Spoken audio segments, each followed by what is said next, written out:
Shalom Bapak Ibu Saudara yang terkasih, selamat datang di ibadah online GBI Restorasi Pondok Daud. Mari kita siapkan hati dan diri kita untuk beribadah, ikut berdoa, memuji dan menyembah Tuhan, serta mendengarkan firman Tuhan dan mencatat. Sebelum kita beribadah, mari kita lihat pengumuman untuk minggu ini. Ibadah doa pagi online via Zoom, setiap hari Senin sampai Jumat pukul 5 pagi. Doa pagi ini untuk seluruh cabang Rayon 2 Bandung.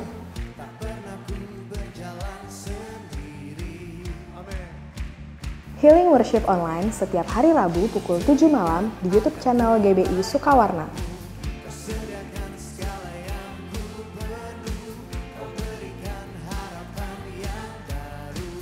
Ibadah Rumah Doa Online setiap hari Sabtu pukul 10 pagi di YouTube channel GBI Sukawarna.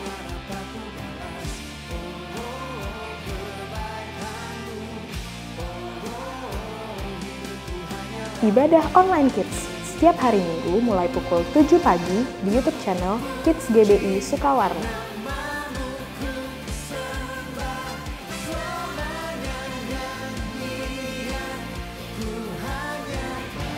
Ibadah online GBI Restorasi Pondok Daud setiap hari Minggu mulai pukul 7 pagi di YouTube channel GBI Restorasi Pondok Daud.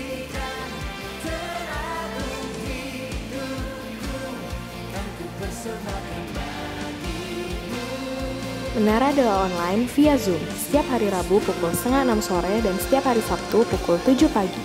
Menara Doa ini terbuka untuk seluruh jemaat dan pengerja. Informasi lebih lanjut dapat menghubungi Sekretariat Gereja di nomor berikut ini. Bagi saudara yang rindu mendapatkan pelayanan doa, konseling, dan pelayanan lainnya, dapat menghubungi Sekretariat Gereja di nomor berikut ini.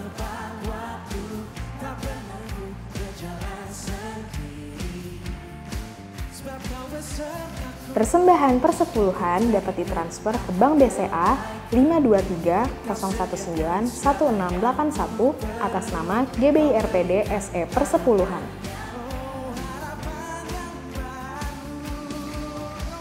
Persembahan diakonia dapat ditransfer ke Bank BCA 52301911664 atas nama GBI RPD SE Diakonia.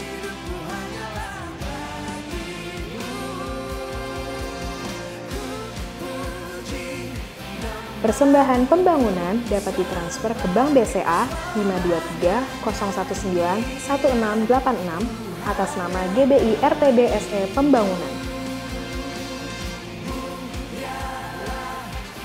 Bagi Bapak Ibu Saudara yang sudah memberikan persembahan, dapat mengirimkan bukti transfer beserta nama saudara melalui WhatsApp ke nomor berikut ini.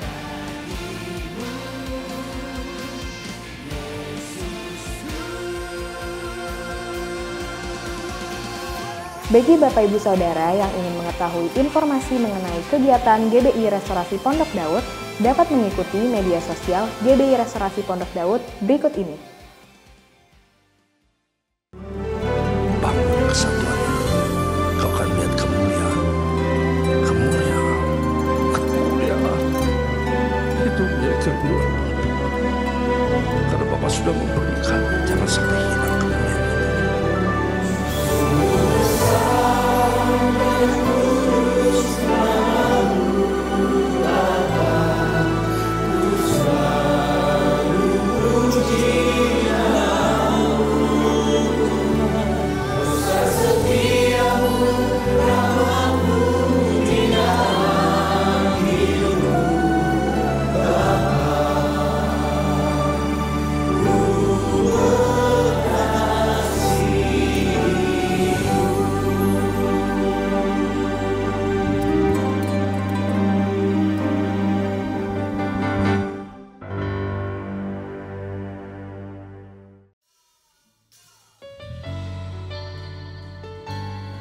Firman-Mu-lah yang menjadikan kami kuat ya Tuhan.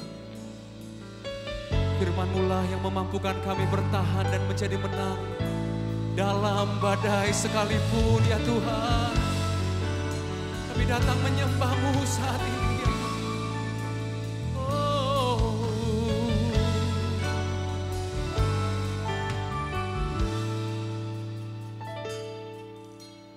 Firman-Mu berkata Kau besertaku,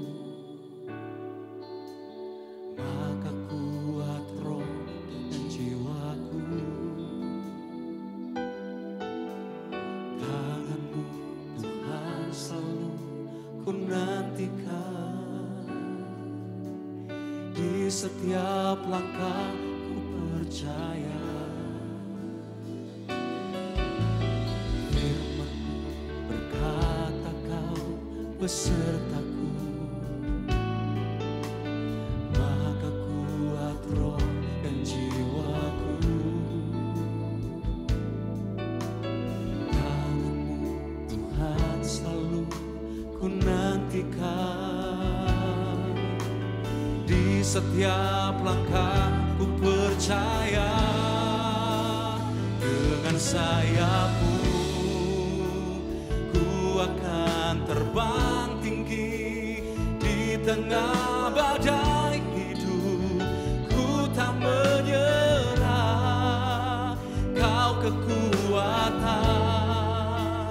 dan perlindungan bagiku, pertolonganku di tempat maha tinggi. Ku mengangkat tanganku, aku berserah.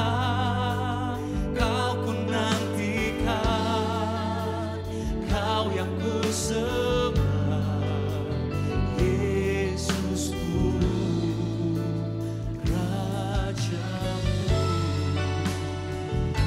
Kami sembah Kau Tuhan.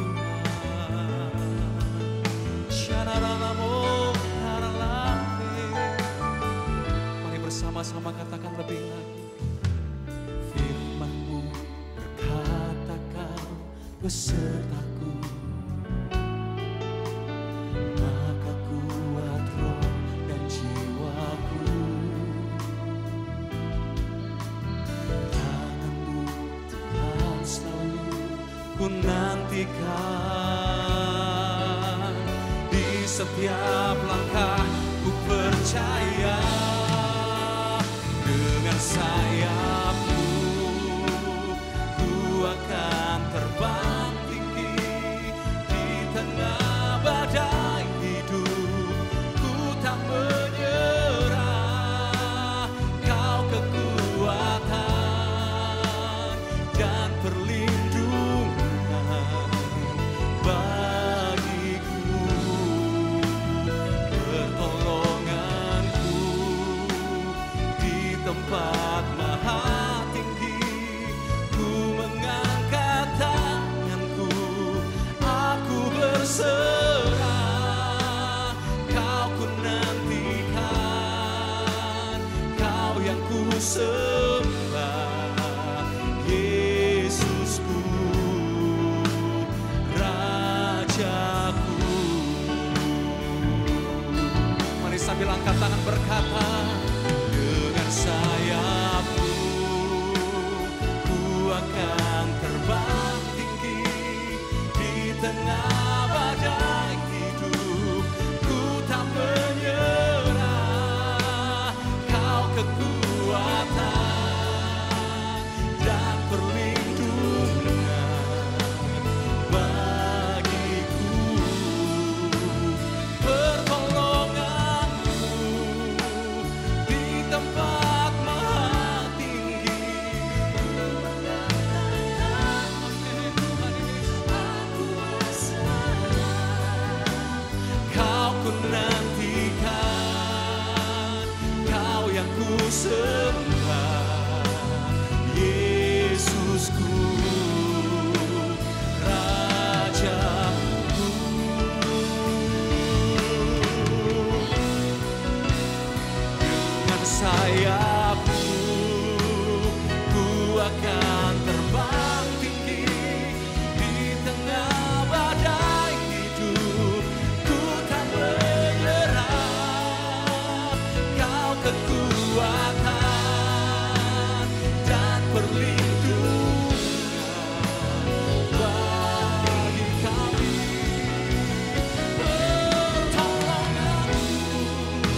tengah badai sekalipun kami tetap menyembah-Mu.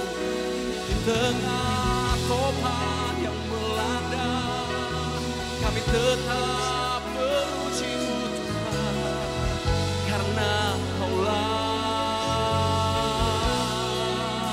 kekuatan kami. Mari kita sembah Tuhan Yesus, saudara.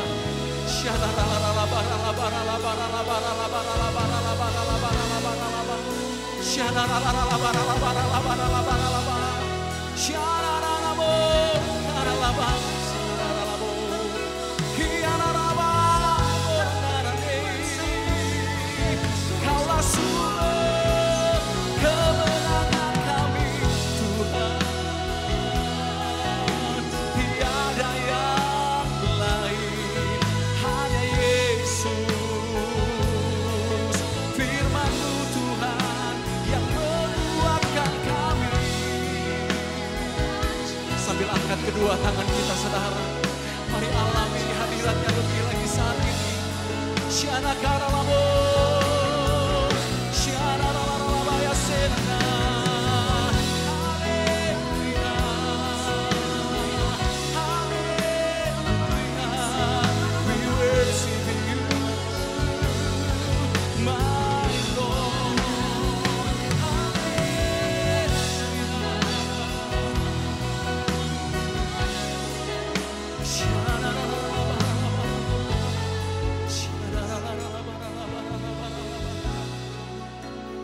More than anything, more than anything, I love You, Jesus, more than anything. Love You, more than anything,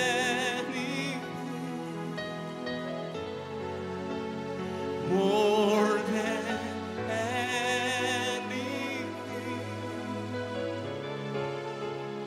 I love You, Jesus, more than anything. Mari singers bersama jemaat, katakan more than anything.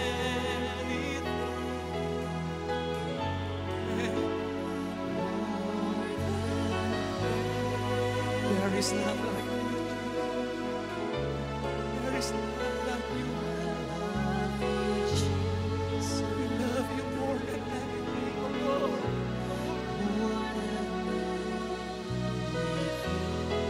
Sing a song of love to You, my Lord.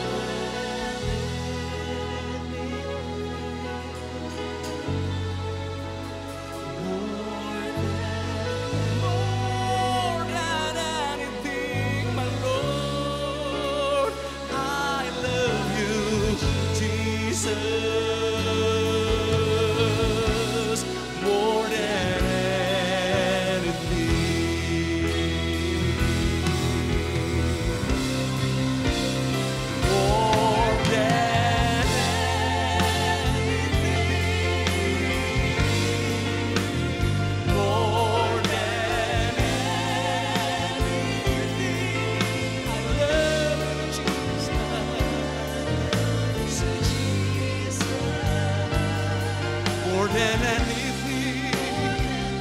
angkat kedua tangan kita berkata, Lord, more than anything, more than anything, more than anything, I love You, Jesus, more than anything.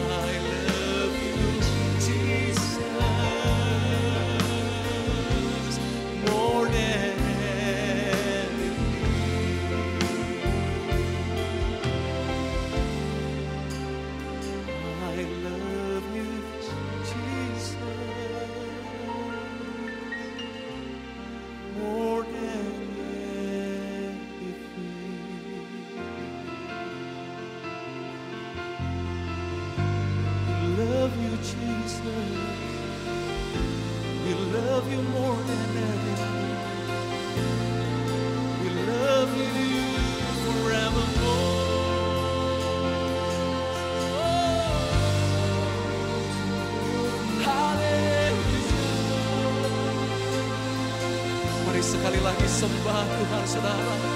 Panggil namanya Jesus.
Hadiratnya lebih lagi, alami uluran tangan Tuhan lebih lagi saat ini.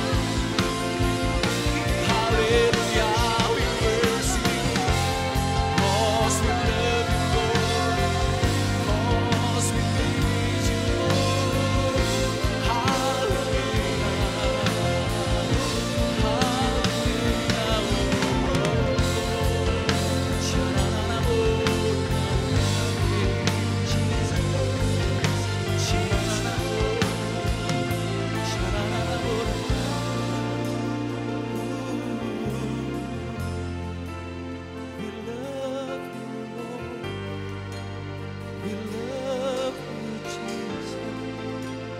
there is none like forevermore.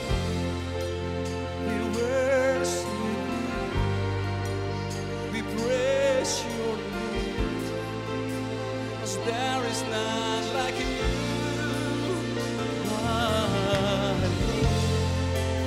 We love you, Lord. We love you, Jesus, 'cause there is none like you forevermore. We glorify your name. We glorify your name.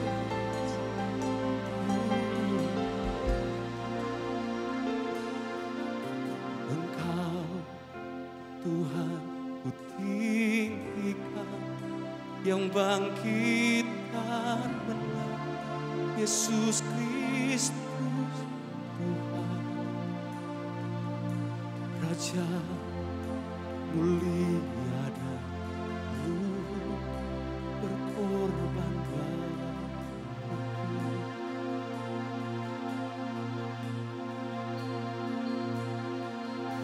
Maka jiwaku memuja, menyembah Sang Raja, Yesus Kristus Tuhan.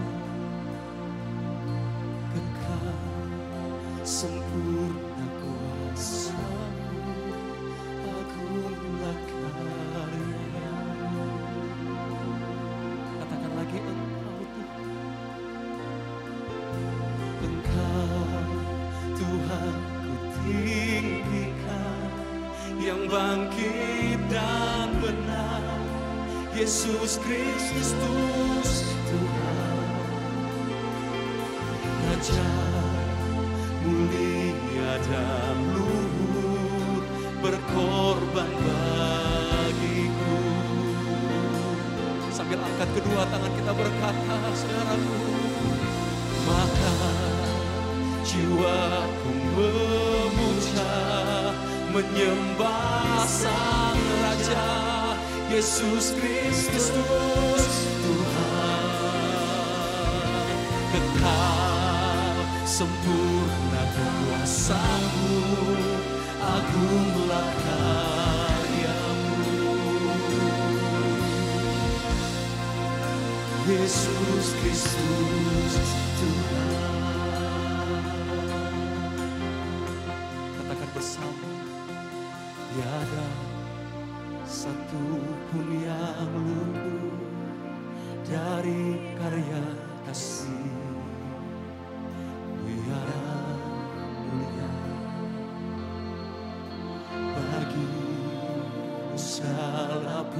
pujian, hormat dan kemuliaan.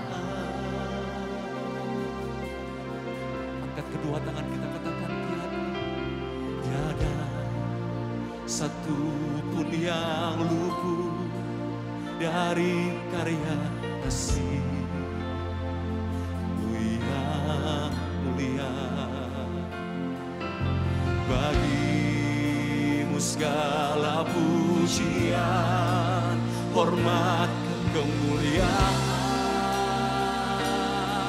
Katakan tiada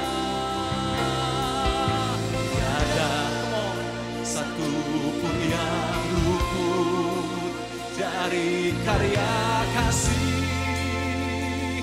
yang mulia.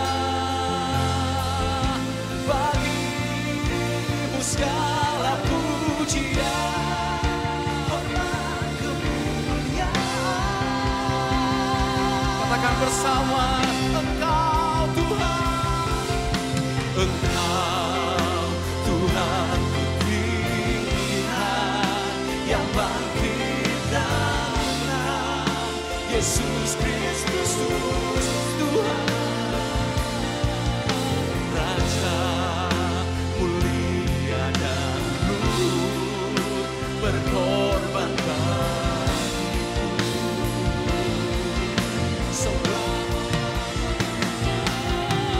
Maka jiwaku berpuja, menyembah Sang Raja, Yesus Kristus Tuhan. Kekal sempurna kuasa-Mu, agunglah karya-Mu. Angkat tangan bersama-sama. Engkau Tuhan pilihan yang bangkit dan menang. Yesus Kristus Tuhan, Raja mulia dan luhur. Engkau berkorban bagi bangsa kami, bagi Indonesia ya Tuhan. Maka jiwaku berpuja, menyembah Sang Raja, Yesus Kristus Tuhan. Kekal sempurna kuasa-Mu, agunglah karya-Mu. Panggil namanya Yesus Kristus Tuhan. Yesus Kristus Tuhan. Yesus Kristus Tuhan. Kau disembah, Kau dimuliakan selama-lamanya. Yesus Kristus Tuhan, Kau dipuja, Kau disembah selama-lamanya.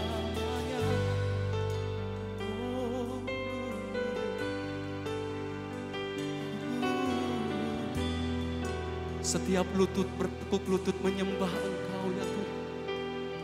Setiap lidah mengaku bahwa hanya Engkaulah Tuhan. Dulu, sekarang, dan selama-lamanya. Kau disembah, Kau dimuliakan, Engkau ditinggikan selama-lamanya Tuhan.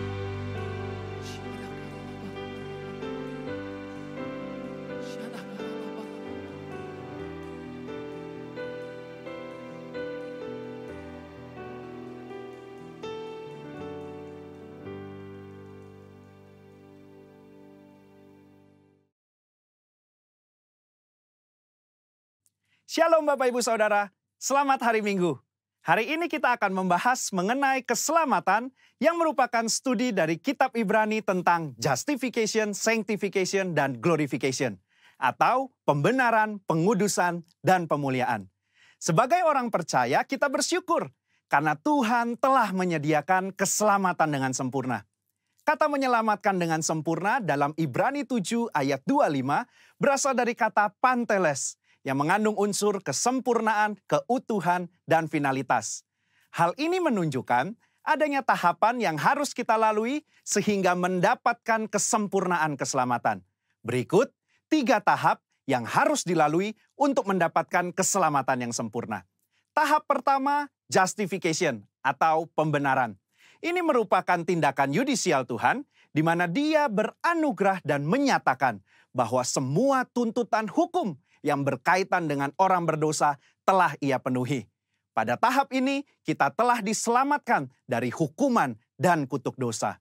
Efesus 2 ayat 8 menunjukkan bahwa pembenaran yang kita terima semata-mata karena kasih karunia Allah dan diterima melalui iman kita.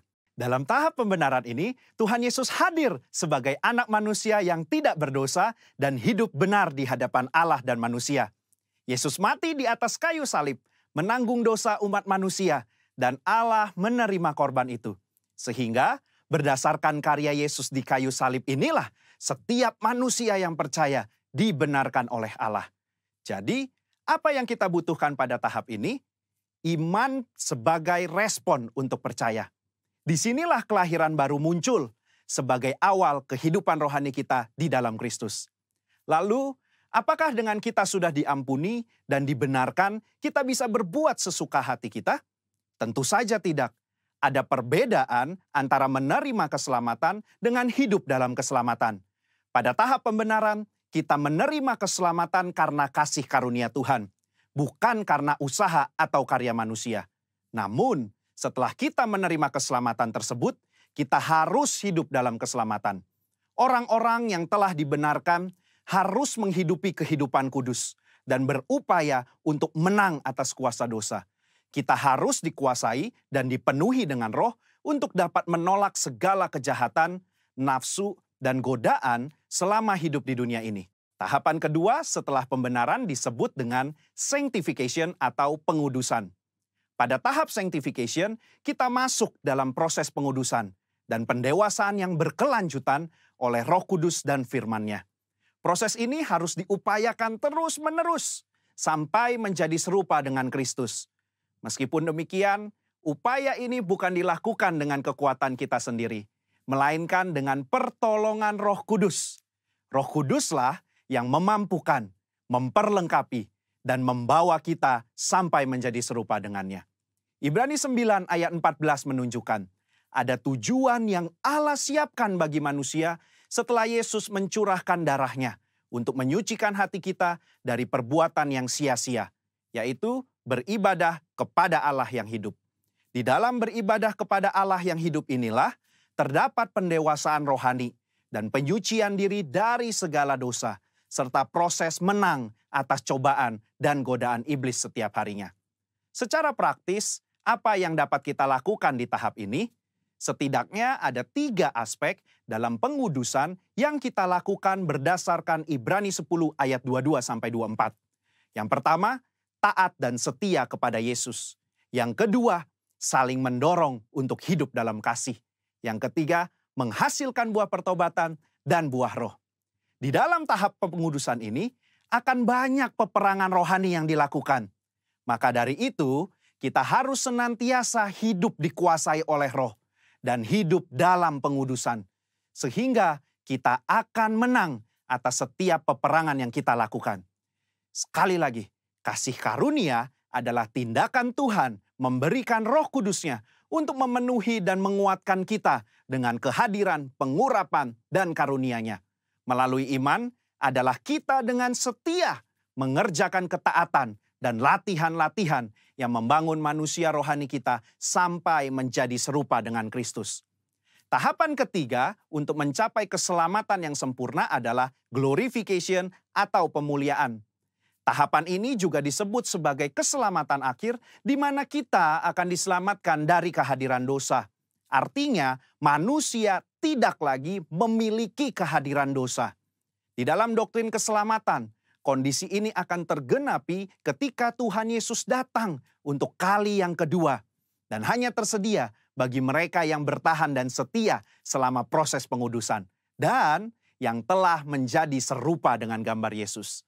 Ibrani 10 ayat 37 menunjukkan, sedikit waktu lagi Ia akan datang. Sudah siapkah kita akan kedatangannya? Apakah kita sudah serupa dengannya? Melakukan perintah dan amanat agungnya dengan benar? Ada 3 hal yang akan dilakukan saat Ia datang untuk kali yang kedua. Pertama, Ia datang untuk menyempurnakan keselamatan kita dengan cara memberikan kepada kita tubuh kemuliaan.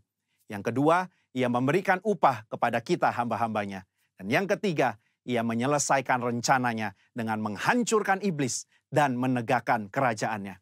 Kesimpulannya, insan Pentakosta menganut doktrin progressive salvation, yaitu bahwa keselamatan tidak didapatkan secara instan, melainkan sebuah proses dan perjalanan yang dituntun dan dipimpin oleh Roh Kudus sampai akhir hidup. GBI menolak pandangan sekali selamat tetap selamat. Jaminan keselamatan itu selalu kita miliki selama kita tetap tinggal di dalam Kristus. Hal ini bukan hanya karena itu adalah tradisi yang diwariskan oleh para pendahulu kita, tetapi berdasarkan studi yang jujur dan komprehensif dari surat-surat Paulus, surat-surat umum, bahkan ketika melihat perjanjian lama, inilah Injil yang seutuhnya. Juru selamat kita yang mati dan mencurahkan darahnya untuk mengampuni kita dari dosa dan membenarkan kita di hadapan Allah adalah juru selamat yang sama yang bangkit dan naik ke sorga, mengutus Roh Kudusnya untuk menyucikan dan memberdayakan kita menjadi alat di tangannya, yang juga adalah juru selamat yang sama yang berjanji untuk datang menjemput kita di dalam kemuliaan kekal bersamanya. Saudara, untuk penjelasan lebih lengkapnya dari tim teologi kami, jangan lupa buka link yang ada di atas atau scan barcode yang tersedia. Selamat hari Minggu, Tuhan Yesus memberkati.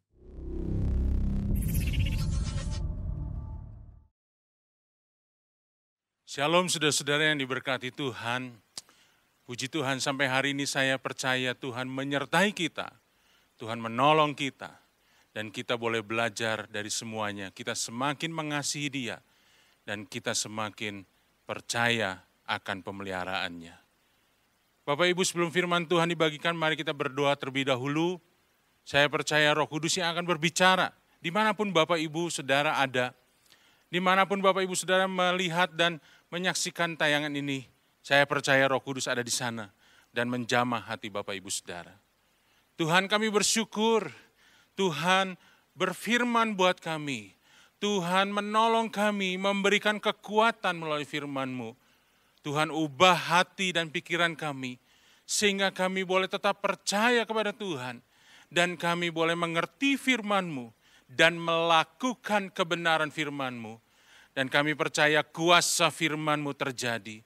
Itu sebabnya Roh Kudus kami buka hati sepenuhnya terhadap Engkau. Berbicaralah. Kami siap mendengar. Di dalam nama Tuhan Yesus, kami berdoa dan mengucap syukur. Haleluya. Amin. Bapak Ibu Saudara, mari kita buka satu ayat yang menjadi tema firman Tuhan. Dalam ibadah ini saya ambil Yakobus, pasalnya yang pertama, ayatnya yang ke-12. Kitab Yakobus pasal pertama ayat 12, saya bacakan buat kita semua. Alkitab berkata, berbahagialah orang yang bertahan di dalam pencobaan. Sebab apabila ia sudah tahan uji, ia akan menerima mahkota kehidupan yang dijanjikan Allah kepada barang siapa yang mengasihi Dia.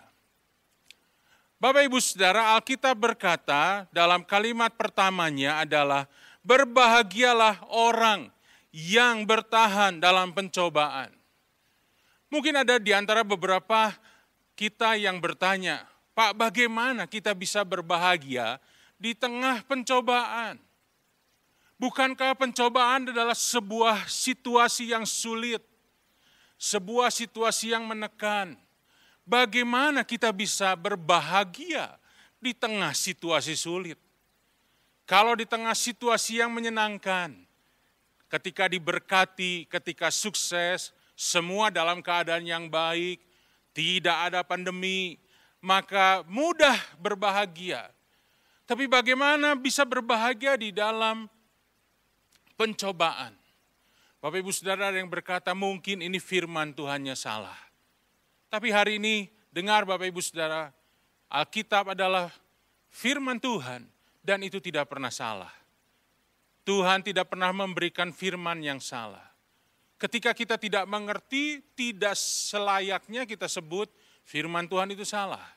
Kitalah yang harus berusaha dengan pertolongan Roh Kudus mengerti akan kebenaran firman Tuhan ini. Itu sebabnya mari buka hati, buka pikiran kita, biar Roh Kudus berbicara kepada setiap pribadi. Dan kita bisa mengerti kebenaran firman Tuhan ini. Mari kita lihat lebih dalam Bapak Ibu Saudara. Apa yang dimaksud oleh Alkitab tentang pencobaan. Kata pencobaan berasal dari bahasa aslinya yaitu peirasmus. Peirasmus ini punya pengertian sebuah proses pembuktian.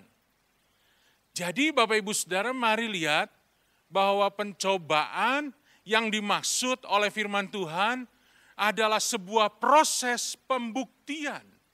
Tidak berbicara hanya masalah, kesulitan, kemalangan, sakit penyakit, tidak. Tapi sebuah proses pembuktian. Pembuktian apa?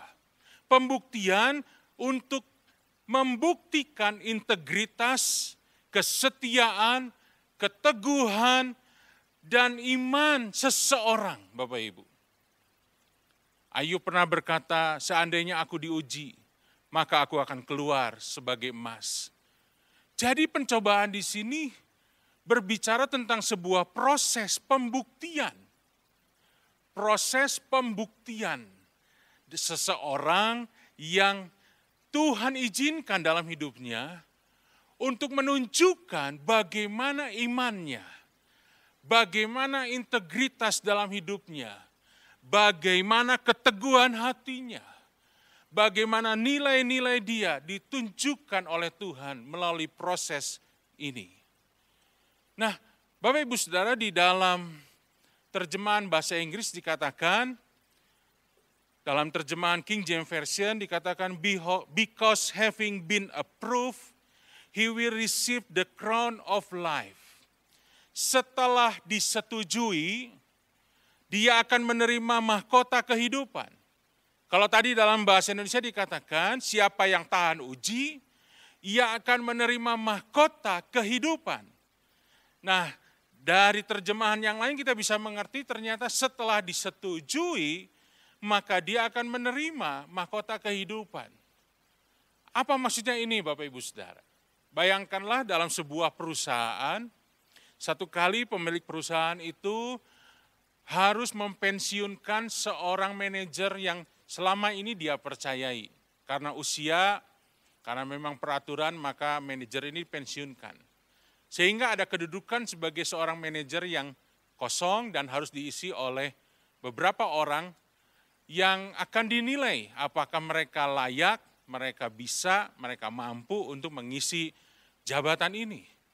Maka dikumpulkanlah beberapa orang, mungkin dari supervisor yang ada, dari pekerja yang ada, lalu kemudian dites kecakapan mereka, kepintaran mereka, pengetahuan mereka, dilihat pengalaman mereka, dan kemudian diuji pribadi mereka, mungkin melalui wawancara.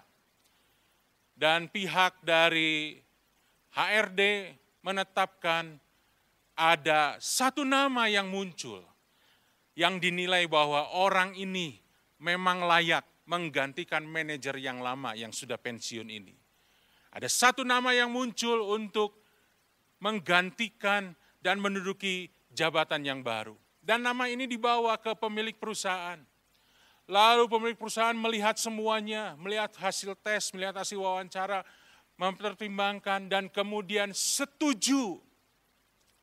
Maka ketika disetujui, orang ini bisa naik jabatannya menjadi manajer, bisa memperoleh tanggung jawab yang lebih besar, dan tentunya kita percaya gajinya pun lebih besar, fasilitasnya pun lebih baik. Ketika disetujui oleh pemimpin perusahaan, maka orang ini yang sudah terbukti kemampuannya, yang sudah teruji karakternya bisa menerima sesuatu yang jauh lebih baik daripada yang sebelumnya. Dan itu juga yang terjadi dalam kehidupan kita sebagai orang percaya. Sebagai jemaat Tuhan, sebagai hamba-hamba Tuhan. Tuhan mengizinkan dalam hidup kita Bapak Ibu Saudara. Kita mengalami sebuah proses pembuktian. Yang kalau dalam bahasa Indonesia sehari-hari Alkitab dikatakan pencobaan itu. Dibuktikan apakah kita layak untuk dipakai Tuhan. Layak untuk mengalami sesuatu yang berubah dalam hidup kita yang jauh lebih baik lagi. Dan setelah Tuhan setuju, setelah surga setuju, maka satu kali kita akan menerima mahkota kehidupan. Itu sebabnya Bapak Ibu Saudara, Alkitab bisa berkata berbahagialah ketika seseorang masuk dalam pencobaan. Karena pencobaan yang dimaksud Tuhan bukan untuk menghancurkan, bukan untuk membinasakan, bukan untuk merusak kehidupan kita, tapi justru untuk membuktikan siapa kita. Membuktikan karakter, integritas, nilai-nilai yang kita hidupi selama ini. Membuktikan bahwa kita layak untuk dipercayai sebuah tanggung jawab yang lebih besar. Membuktikan bahwa kita juga layak menerima anugerah, berkat yang jauh lebih baik lagi daripada hari-hari sebelumnya. Nah, Bapak Ibu Saudara, mari kita lihat bahwa Tuhan bisa pakai segala hal untuk proses pengujian ini. Untuk proses pembuktian ini Tuhan bisa pakai, bukan cuma masalah. Memang masalah seringkali dipakai, Tuhan izinkan terjadi, sehingga orang-orang yang mengalami masalah, baik itu mungkin dalam kesehatan, dalam keluarga, dalam keuangan, dalam berbagai macam, bisa dilihat apakah ketika dia mengalami semuanya itu, ucapan syukur masih keluar? Atau sungut-sungut? Apakah dia masih punya iman? Atau dia tinggalkan imannya? Apakah dia tetap percaya dan mengasihi Tuhan? Atau dia mengambil keputusan yang salah? Bisa dipakai, tapi jangan lupa juga Bapak Ibu Saudara, bahwa Tuhan juga bisa memakai berkat untuk masuk di dalam hidup kita sebagai sebuah sarana, alat, toolsnya untuk menguji dan membuktikan siapa kita yang sebenarnya. Alkitab mencatat Bapak Ibu Saudara, Israel, Tuhan tes, Tuhan uji di padang gurun dengan berkat dan mukjizat yang luar biasa. Tidak pernah ada bangsa lain yang bisa melihat mukjizat lebih daripada Israel. Tidak ada Bapak Ibu Saudara. Bagaimana Israel keluar dengan mukjizat? Mereka melihat 10 tulah yang luar biasa. Ketika keluar mereka melihat bagaimana laut Tebrau dibelah oleh Tuhan. Dan kemudian mereka bisa berjalan di dataran yang kering. Mereka melihat bagaimana air yang pahit bisa jadi manis. Bahkan air keluar dari batu. Roti yang turun dari surga. Roti mana? Kalau kita orang Indonesia hanya bisa melihat roti yang mereknya mana, Bapak Ibu Saudara. Tapi kalau orang Israel itu bisa melihat roti mana yang turun.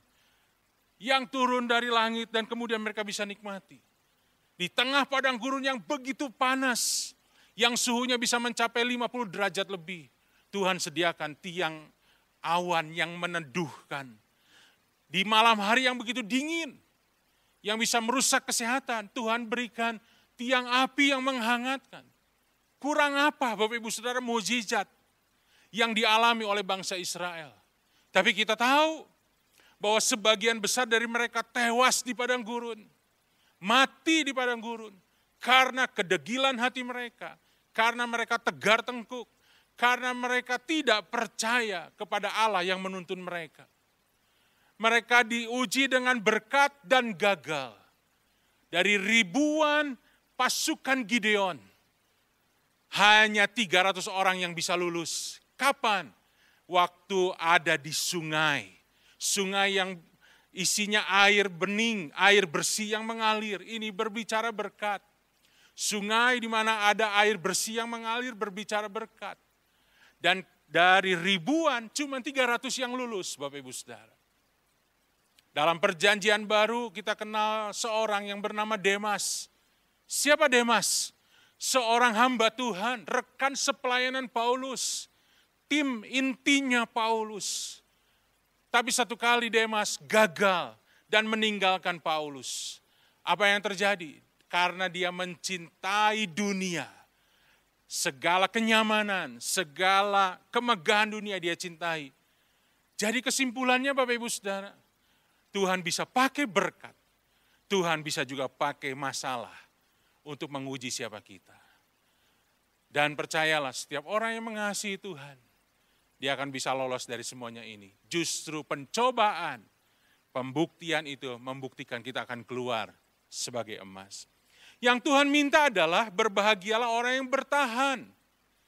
Yang sudah tahan uji akan diberikan mahkota kehidupan. Kata bertahan Bapak Ibu Saudara mengandung arti mempertahankan bentuk asli. Ketika kita mengalami pencobaan itu, Tuhan minta pertahankanlah imanmu yang asli itu. Imanmu yang murni. Pertahankanlah kasihmu, pertahankanlah kesetiaanmu. Jangan berubah. Iman tidak berubah karena pencobaan, iman justru semakin kuat ketika kita mengalami pencobaan. Yang kedua, kata bertahan artinya tidak mundur atau melarikan diri. Jangan melarikan diri dari setiap pencobaan. Saudara dan saya akan terus harus menghadapi semuanya itu dengan ketenangan. Dan yang ketiga, orang yang bertahan adalah orang yang memberikan respon yang benar sekalipun dia mengalami perlakuan yang buruk. Dia tidak jadi marah, dia tidak jadi kepahitan, dia tidak jadi kecewa, tapi tetap meresponi dengan baik, Bapak Ibu Saudara. Ada sebuah kisah yang sangat menginspirasi. Sebuah kisah nyata dari seorang petenis Amerika di tahun 70-an yang bernama Arthur Ashe. Arthur Ashe adalah seorang petenis Amerika yang berkulit hitam. Dialah petenis Amerika berkulit hitam yang pertama yang bisa masuk dalam tim tenis dari Amerika, Bapak Ibu. Dia memenangkan 3 kali Grand Slam, 3 kali kejuaraan bergengsi dia menang. Nah, satu kali ketika dia sudah menyelesaikan semua karirnya, Bapak Ibu Saudara, dia mengalami masalah dalam jantungnya. Aneh juga seorang olahragawan bisa mengalami masalah dalam jantung, tapi itulah yang terjadi Bapak Ibu Saudara. Sehingga dia harus mengalami operasi untuk membereskan kondisi dari jantungnya. Ternyata terjadi sesuatu yang sangat tidak diharapkan. Karena kesalahan transfusi darah, maka akhirnya dia kena virus HIV. Dia menderita AIDS.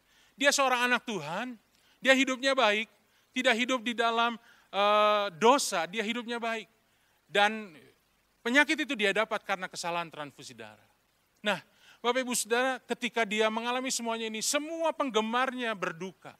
Dan salah satu penggemarnya menulis surat kepadanya dan berkata, "Mengapa Tuhan memilihmu untuk menderita penyakit itu?" Arthur Ashe berkata, "Di dunia ini ada 50 juta anak yang ingin bermain tenis. Dari 50 juta itu ada 5 juta yang bisa belajar tenis. Dan hanya 500.000 orang yang bisa menjadi pemain tenis profesional. Dan hanya bisa 50.000 orang yang bisa bertanding. Dari 50.000 itu hanya 5.000 orang yang mencapai turnamen Grand Slam. Dan dari 5.000 orang itu hanya 50 orang yang berhasil masuk Wimbledon, sebuah pertandingan yang sangat bergengsi. Dan yang masuk ke semifinal hanya 4 orang dan 2 oranglah yang hanya berlaga di final. Dan sayalah salah satunya ketika saya mengangkat trofi kemenangan itu di piala yang paling bergengsi. Saya tidak pernah bertanya, kenapa Tuhan yang saya yang jadi juara? Kenapa saya yang jadi pemenang? Kenapa bukan orang lain? Jadi selayaknya juga ketika saya sakit, saya tidak akan pernah bertanya kepada Tuhan, kenapa saya yang sakit? Bapak Ibu Saudara, ini sebuah kisah yang sangat menginspirasi. Bagaimana orang yang bertahan dalam pencobaan, dia tetap mempercayai Tuhannya. Dalam keadaan yang tidak berdaya, dia tetap berserah dan mempercayai Tuhannya. Di satu sisi yang lain, Bapak Ibu Saudara, saya ingat sebuah kejadian di Taman Getsemani. Satu hari menjelang Tuhan Yesus ditangkap untuk disalibkan. Kita tahu dari Alkitab di Taman Getsemani itu, Tuhan Yesus berjuang dan bergumul dengan dirinya sendiri untuk menghadapi salib. Salib bukan sesuatu yang mudah, salib sungguh-sungguh amat berat. Mengerikan, menyakitkan, dan bahkan sebuah hal yang sangat memalukan. Bapak Ibu Saudara, di kayu salib Tuhan Yesus harus menanggung dosa umat manusia. Dan itu sebuah pergumulan yang tidak mudah. Ada banyak pelukis yang mencoba menggambarkan pergumulan Tuhan Yesus di Taman Getsemani. Tapi yang banyak dilukis adalah sosok seorang yang sedang berdoa di atas sebuah batu, tangannya terlipat menengadah ke atas dengan wajah damai sejahtera. Saya pikir ini lukisan, gambaran yang tidak cocok. Tapi satu kali Bapak Ibu Saudara, saya menemukan sebuah lukisan yang cukup menggambarkan bagaimana perjuangan Tuhan Yesus di Taman Getsemani.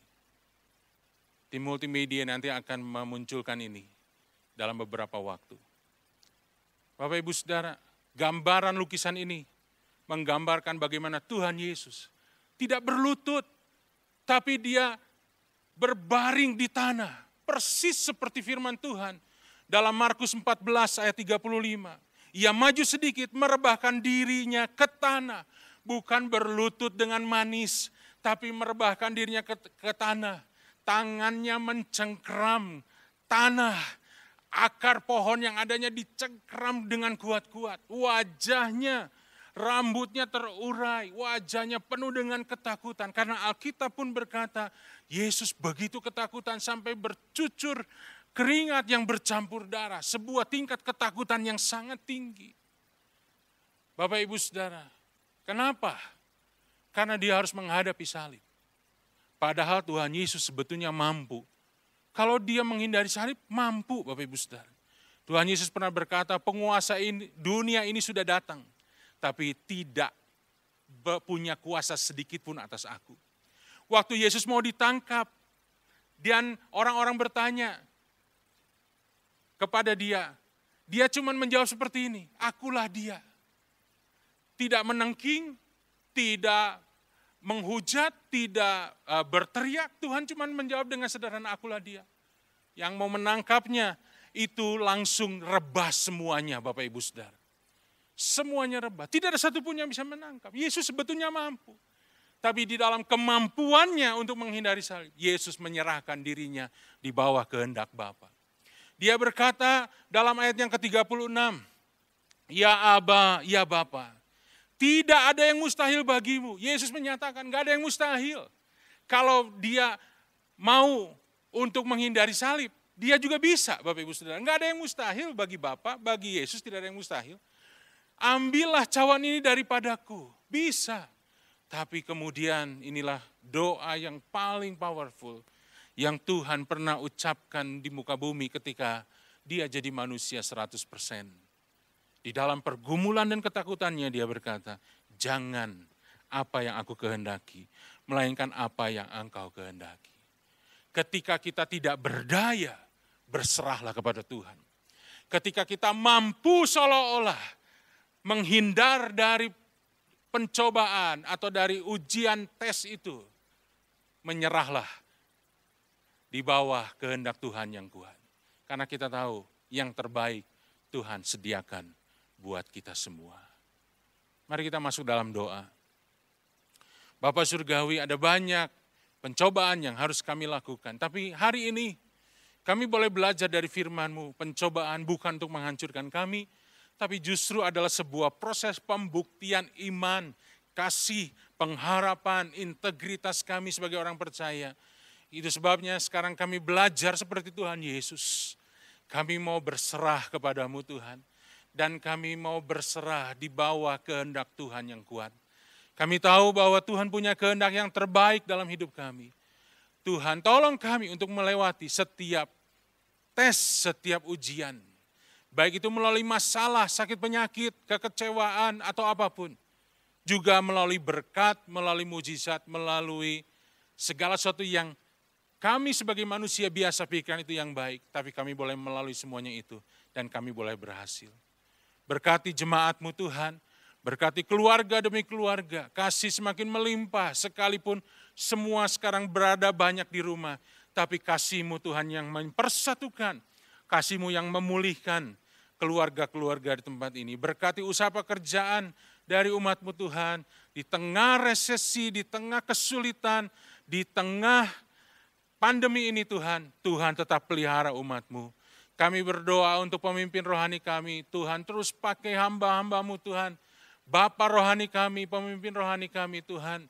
Bapak Pendeta, Dr. Insinyur Niko Nyoto Raharjo menjadi alat di tangan-Mu untuk terus membawa umat-Mu yang besar ini sampai kepada kehendak-Mu Tuhan. Berkati juga pemimpin rohani kami yang ada di Bandung ini Tuhan. Berkati hamba-hamba-Mu, berkati semua hamba Tuhan, berkati semua jemaat-Mu.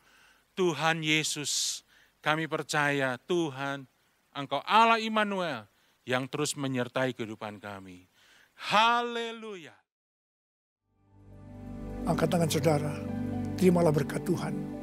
Kasih karunia yang berlimpah-limpah daripada Allah Bapa dalam anak yang tunggal Yesus Kristus. Persekutuan yang manis dengan Roh Kudus menyertai saudara sekalian mulai hari ini. Sampai Tuhan sudah datang menjemput kita di awan-awan dan bahkan sampai selama-lamanya. Yang percaya bersama-sama katakan, amin. Demikian ibadah online minggu ini. Selamat hari Minggu, Tuhan Yesus memberkati. Salam RPD.